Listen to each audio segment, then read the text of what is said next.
The C500 Mark II is the first time that Canon have given us user interchangeable lens mounts on one of their cameras. For rental companies and owner-operators that work in different markets, this is a big deal. It means you can really quickly and easily go between EF, PL and locking cinema EF. And you can also use B4 mounts if you want to with an additional adapter. The process of changing mounts is very simple indeed. It's just these 4 screws to take off the mount. You can then see the 4 locator pins next to each screw, which means it's easy to get the mount lined up perfectly. You can add shims here if needed as well to adjust your back focus, although the system is designed to need shimming as little as possible. Notice these 10 pins for communication and power as well. They're very robustly made with sturdy slots on the mount itself. This and the locator pins means that they are unlikely to get broken, which is great as that is often the drawback of interchangeable mounts like this. I also find it interesting that there are 10 pins here. I don't know anywhere near enough about lens communication and how pins like this actually work to go in much more detail here, but I know EF mount has 8 pins and their new RF mount has 12 pins, so 10 is an interesting number of pins to see. Lots of people have been wondering about RF mounts since the launch, and if we could potentially see the Cinema EOS lineup go towards RF mount in the future, and if this interchangeable mount system could be what makes that possible.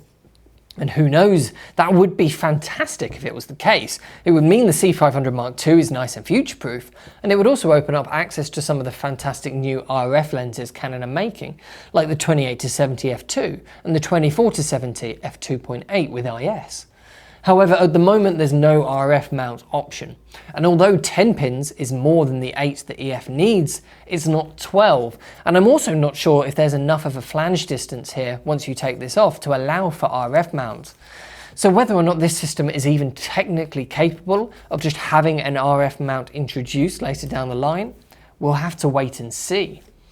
For now though, this interchangeable lens mount system means it's really easy to swap between EF, locking EF and PL, so you can pick the right lens choice for each job. For rental companies, this is obviously hugely beneficial, but even for owner-operators, this is great to see. Some people prefer the speed of normal EF mounts and being able to take a lens on and off with only one hand. Some prefer the stability and reassurance that a locking EF mount gives, especially when using big lenses and follow focus systems, as a locking mount naturally has less movement as a mount design. And then of course there's PL for when you want to use cinema lenses.